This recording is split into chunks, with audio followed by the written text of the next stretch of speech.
Hello and welcome to People and Their Poems podcast, a podcast about the poems that matter. I'm here today with Elizabeth Kutepov, a Roxbury artist, also known as Rap to God. And Elizabeth has multiple talents. In addition to poetry, she is a musician, a rapper, and a writer. Elizabeth, welcome to the podcast. Thank you for joining us today. Thank you so much, Sandy. It's really nice to be speaking with you. And I'm really excited to see what comes out of my mouth because I have no idea what I'm going to say. That's part of the fun. Yeah, so, I know. I'm hearing you play the piano very beautifully. I know you thank you. In church today. And you have a rap CD out in which you rap your poetry, which is also available in a bound volume in a beautiful book. And your website is raptogod.com. Yes, yes. So after our conversation, people are going to be curious and want to know more. So that's where they can find you on Amazon. So yes. But let's get the backstory for everybody's benefit. What brought you to writing this book and these poems? Mostly a call to the universe and depression. Actually, I've suffered gravely from bipolar disorder, and I grew up in a very difficult home situation.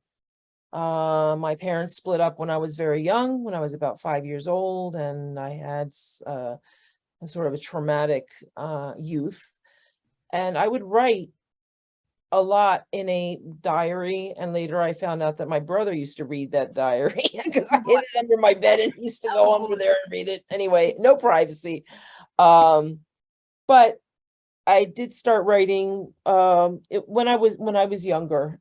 Yeah, I just wrote a lot of did a lot of journaling and kind of diaries, and then that kind of expanded later on, and I just started rhyming things, and the poetry just started kind of flowing out of me. So I don't know where it's coming from exactly. Well, I do know where it's coming from. It's coming from a creative force.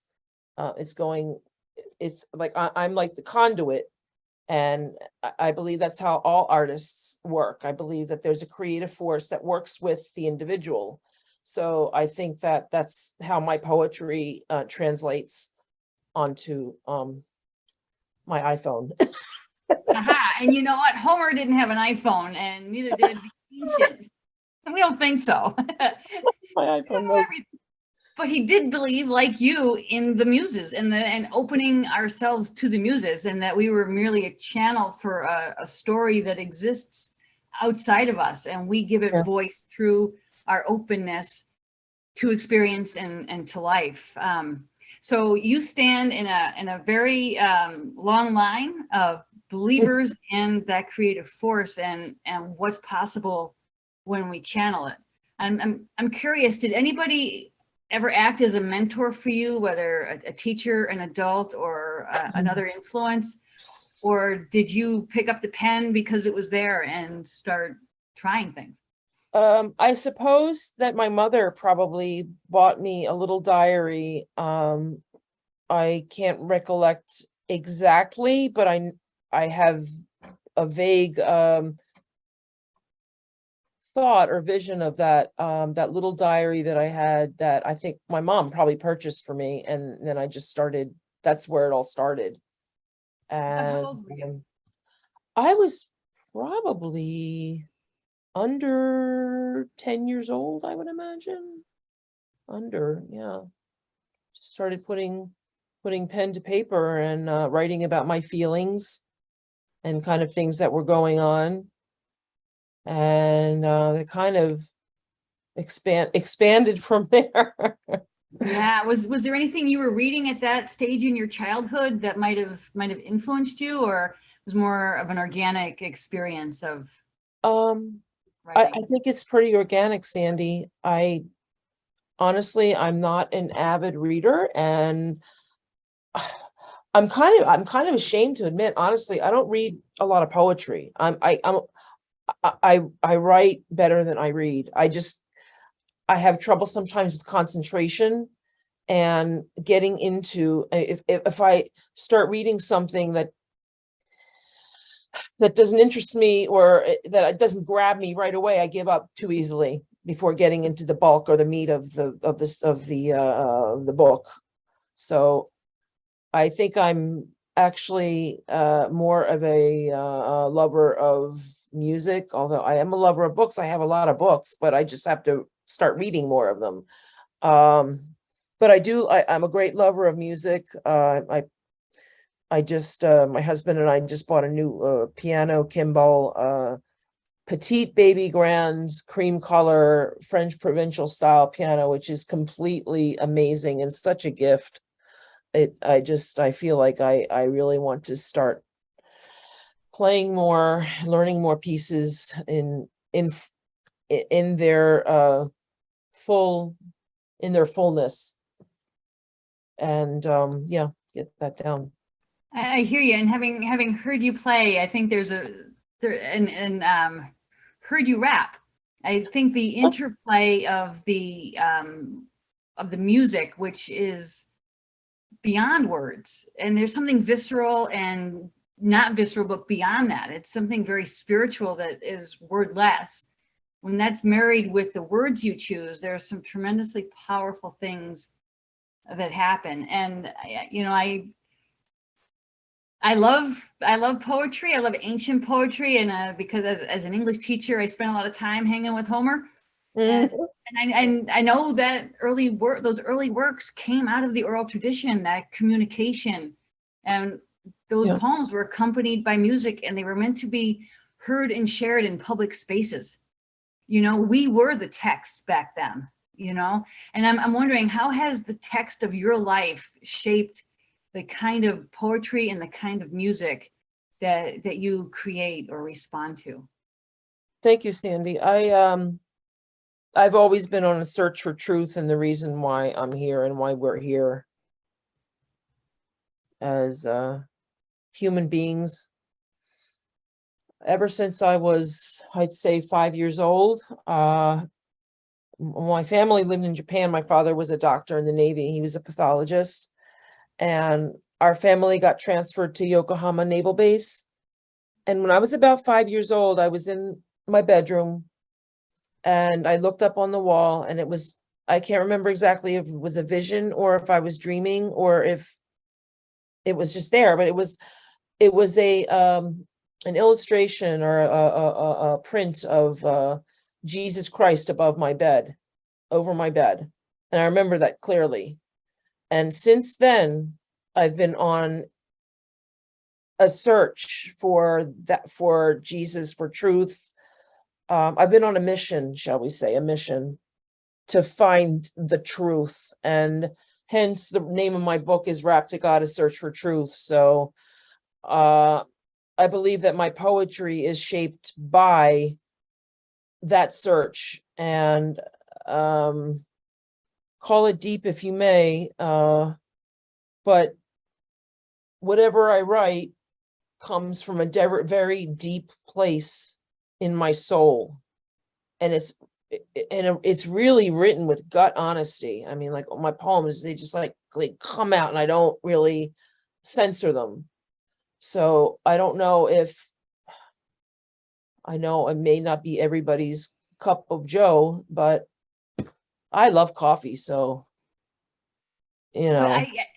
You know what? I think you bring a really interesting texture to poetry. You know, I know you, as part of the Oronog chapter of the Connecticut Poetry Society, I think you bring something that's unique and beautiful, you know. And I'm thinking of some of the music you played on the piano a couple of weeks ago for me, and the melodic nature of that, and the heartbeat that comes through in your poetry.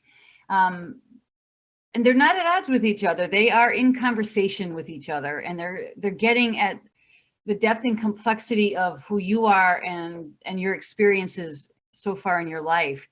I'm wondering, would you like to share a poem or two now? Would Oh, you kind of give the audience absolutely. a sense of what we're Yes. talking about? Okay. Oh, Let's Sandy, thank you so much. Yes, I would love to. I actually, I'm somewhat prepared. awesome. You were great. Yeah, so we'll see. Do you, well, I guess the kind of the most important, let me just, actually, I'm not as prepared as I thought I was going to be, but I'd like to read, a poem that, is very important to me and kind of encapsulates everything. And it's on page 161 in my book. And it's number 81. I didn't really give my poems titles. I just kind of numbered it. It was just easier, and I don't know. I just say number 81. Before you start, I just wanted Yeah. to comment on that. You know what? It's almost like this narrative that is Rap to God has its pauses and it starts. This is where you are in that journey that is Rap to God, and that's the Rapping. number, and that's your style. That's awesome. That's my style, baby. Okay. All right, now I'll be quiet. Now listen. God's not in sight. I'm tired of the fight. In him I would delight. I need to see the light. Am I wrong or am I right? Definitely not trite. I've been born bright. I fall forth into the night, waiting to see the light. There is cause for fright. Feel like I'm at a height to fall down to the ground and be buried under the earth. There's such a wide girth. Searching for truth, I need proof of the maker. He's a soul shaker, of my life a taker. Don't want to be a faker. Life's a real heartbreaker. Slowly being woken, my heart and spirit broken. Pretty soon I'll be croaking. Please send me a small token of your love from up above. I need it now. And that's in Rap to God, A Search for Truth. That's like I said, number 81. And we made that into a song, actually. It's on the album. With the same title, right? Rap to God. Yeah, the Rap to God album. And yeah, I worked with a producer on my producer created the music for his 16-song album. And that was one of the songs, Rap to God, actually. It is a cry of the soul. And where does that in that you have how many numbered poems are in the book? I think there are 82. Yeah. So that's pretty far along in the journey, and that crying of the soul, that searching for some kind of answer and assurance. Is that something that recurs in your experience and in your writing? Like a yearning, you mean? Like Yeah. yes, absolutely. It's not only something that recurs in my writing, Sandy, it's something that recurs daily, pretty much 24/7. It's a yearning, it's a longing, it's a searching, it's a hunger for God, for the ultimate, for the creator, the source of us, the source, the person who made us, the creator, the master. And that's who I really want to meet someday. I mean, I feel, come on, God, I'm ready. Let's go. I'm like, enough of this already. Come on. I'm waiting. No, but Sandy, I just came across another poem, which is number 82. And I just feel like, if it's all right with you, I'd like to kind of read that one too. If it's Go ahead, let's hear it. all right. Thinking about you endlessly, I cannot rest. Don't know if I can pass this harrowing test. God, please come to my behest. This world is now just one big mess. My dear God, I must confess, all my angst doesn't make me love you less. Took the road of pain, felt like I went insane, was the bane of my existence. Keep thinking of you. What do you want me to do? I've tried to remain true. Just think of what I've been through. Want to lay my head down, rest a bit from my frown. Make me happy, Lord. Show your face to me. I've been searching for you since I was 3.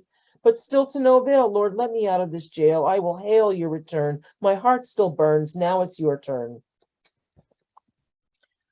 Sandy, there is a theme. Can you tell? Yeah. I mean, the craving for the conversation and some insight into the pattern. And it reminds me, Dante's Inferno, when he finally climbs up the back of the beast and he sees those stars and he understands, this is it. This is what I fought for. This was the struggle. Yep. Won. Sandy, did you ever see the movie The Game with Michael Douglas? The Game. I don't think so. Tell me about it. Okay. All right. In a nutshell, Michael Douglas plays this character that's kind of beset by all these weird things happening to him, and in the end, his friend, his friend set him up, his brother set him up with something called The Game, which he hired people from this group to play tricks on him and do almost kill him, actually, but it was just a game. And in the end, he realizes that it's just a game, and it was like a birthday present to him. And I always think about this movie and I think, well, I want my game to be over, and I want it to be just like that. It's a present to me. The life is a gift, and someday I'll wake up from the sleep of a painful existence, actually. And you're referring to the bipolar? Yeah. Yes, the bipolar disorder that I unfortunately have been stricken with since I was age 19, but stemmed from when I was very young. I had a lot of depression when I was young in my family, and I felt I really felt traumatized by what was happening in my family. My first hospitalization was when I was 19 years old, and I've been on medication ever since. And I won't say how old I am, but I'm under 60. So, Elizabeth, you've talked about your search, and you're so honest about your struggle, and in previous conversations, you've talked about wanting other people to gain the benefit of your learning and to feel supported in their struggle. And I know you go to a lot of open mics and you share your poetry. What is your experience of your poetry on other people? How have you affected other people through your art? Well, what people show up, I think that they like it. I've gotten some very good feedback. I don't have a large fan base at the moment, but I certainly want to spread the word, and anybody that's interested in hearing me can connect with me on Instagram, or all the platforms. I go to open mics in Woodbury, usually on a Tuesday at the Woodbury Brewing Company. I've done open mics at Studio Hill Gallery in Woodbury with Dear Nadine and Jim, and various other places. But the book, is available out there too, online and in some bookshops and libraries. I really would like to help the mental health community, if I could, at some point in the future, greatly. And I hope people can relate to some of what I went through, what I'm going through, and can just for a minute think and just realize, how grateful we should be to be alive. Even though it's painful, life is painful sometimes.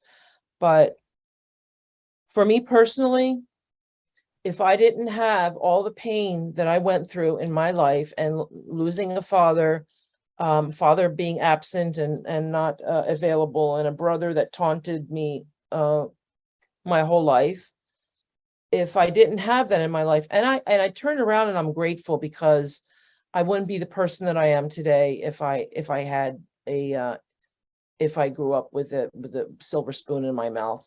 Mm-hmm. I really wouldn't be the person, the hardcore, tough, resilient, straightforward, bombasting, force that I am today. Thank you, Dad. Thank you, my brother. Thank you, my mother. Thank you, everybody, going all the way back into infinity. So that's basically what. So back at the Michael Douglas movie, is that ultimately why that experience was a gift because it taught him? Well, Right? it was kind of like a surprise that he learned in the end that his brother was it was just a big game. Like he thought he was going through all these horrible things and all these um he almost drowned, he almost got killed, he somebody broke into his house, but it was all part of the game. And like in the end, they all like all his friends appeared, and it was a big party, and they said, happy birthday, this was your game, we all love you. And at the end of the movie, he wants to commit suicide, he jumps off a building, but he ends up crashing onto a big soft puffy pillow surface, and he's really fine, but the whole thing was a game. So I'm thinking, well, maybe this life really is just a game, and one of these days I'm going to just wake up and it'll be heaven. Like it'll be just like, it'll all be over, all the pain, all the suffering, all the heartbreak, all the famine, all the wars, all the bad things that happen to people, all the incest, all the rapes, all everything, all the medication, people that taking medications, people that have cancer, it'll all be gone. Just poof, just gone. And believe me, Sandy, if it was in my control, I would make it all be gone. That's how I want the world to be, honestly. I tell you, Elizabeth, I think you are cursed with deep empathy for human beings. Yeah. And thinking about that movie, I think I don't want those friends. That's very, very interesting. It sounds very, very provocative. I think I need to watch it just to get some sense of perspective. But I think getting to know you through hearing your poetry at readings and spending time with the words you put on the page, what comes through is your deep empathy and compassion that you've arrived at through suffering, and it's phenomenal. And I think your varied gifts are tremendous. I'm curious, what brought you to rap as a genre? I have no idea. Who needs to know, right? I have no clue how any of this happened. I mean, first thing, I'm writing about being depressed. Next thing, I'm writing a rap album. I mean, I think, Sandy, that a lot of my poetry is in rhyme, and it just kind of, I write it kind of, and it started sounding like a rap. It just started sounding like more like a rap than like a sonnet, or another type of variation or variety of poetry. But so anyway, that's kind of how it happened. It just happened. Right. Back at those muses, right? They made That- all that shit. Yeah. And I remember where we started this conversation. And the rhyme brings order to the chaos of the suffering too. It suggests that these things through the form are that we can overcome them.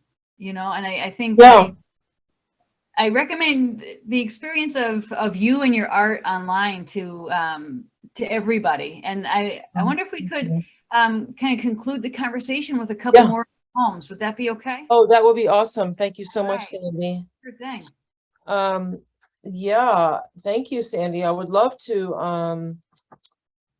to dedicate this poem to my dad, to my father, who is gone. He passed away some years ago, under 10 years ago.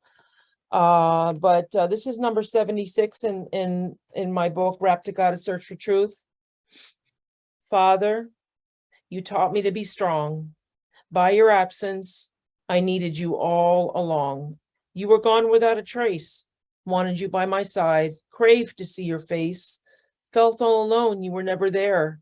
Left me solo, didn't even care. Went to the gallery, left me in the car. Who knew I would make it this far? Played piano late at night, kept me up, didn't want to fight, gave me the smarts and your talents at best, introduced me to the arts. Now I must rest from the sadness of my soul. I loved you all along, but growing old, you helped me write this song. So Thank you. thank you, Sandy.